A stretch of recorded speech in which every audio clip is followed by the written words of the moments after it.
What's up guys, Dustin Cooper here, and today I'm going to show you 3 easy ways to cut out any object in Photoshop.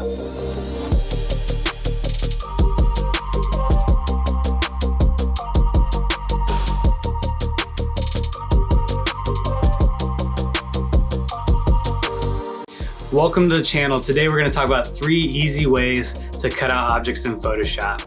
After 12 years of designing, I found there's so many different ways you can do this, and today here are the easiest ways that I found work best for me. Let's get into it.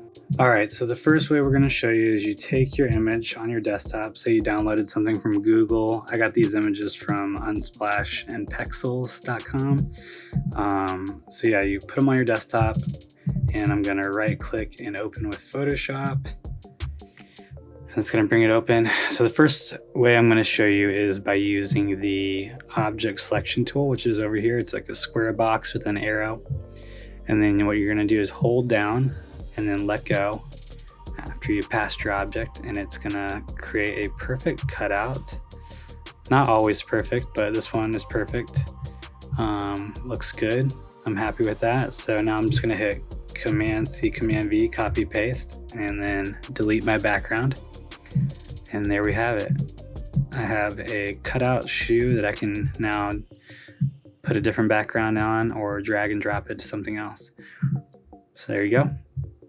And the second way to cut something out is I'm going to open this with Photoshop.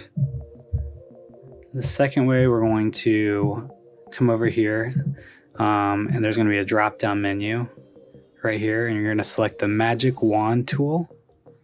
So this one in particular works with solid color backgrounds only. So if it's a busy background, you're not going to want to use the magnetic lasso, but if it's a solid color and your object's on top, this one's kind of a quick way to delete the background. So you just click the background, and now it's selected all the white, and I hit delete. Come over here and unlock my layer real quick. All right, now I hit delete, and there you go. And then there's a little bit of a shadow right here that it wasn't selected because it's darker. So I'm going to click on that. Sometimes you need to raise the tolerance up here.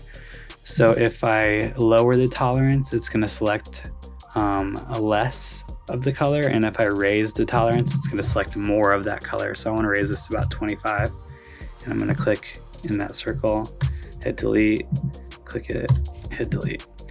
All right, so there you go. Now we have our shoes cut out by using the Magic Wand tool. There you go. So that's number 2. And now, last but not least, we have number 3. Open with Photoshop, and this tool is located over here. First, you're going to unlock your layer, like double clicking it, hitting OK. And now I'm going to come down here on my right side and go into Quick Actions. And you can either you're going to hit Select Subject right here in the Quick Actions tab, and it's going to select your shoe. So it selected a little bit more than I wanted to, but for the most part, it's got a pretty good cutout that I like. And now I'm going to hit this button right here, which is Edit in Quick Mask Mode. And now it's going to turn everything red. And I'm going to grab my paintbrush tool, make it solid, bring my opacity all the way up. And then I'm just going to go along and color in everything that I want cut out. Everything that I want cut out is going to be in red. Everything that I don't want cut out is going to be not red. And then you're just going to hit that same button again, that Edit in Quick Mask Mode. You're going to hit that button again. And now we were able to clean up our cutout by doing that. So now we can hit Command C, Command V, copy paste. And there you go. So yeah, sometimes with that select subject tool, it does a really, really good fine cutout. Other times you need to go in there with your eraser or other ways and just clean up the area that it didn't select. So there you have it. Hope you enjoyed. Well, that's gonna wrap up this video for today. I hope you guys have enjoyed this content, and if you have, I hope you like and subscribe to the channel. I can't wait to see what you guys come up with using these tips and tricks. Keep creating, go out there and share your artwork with the world.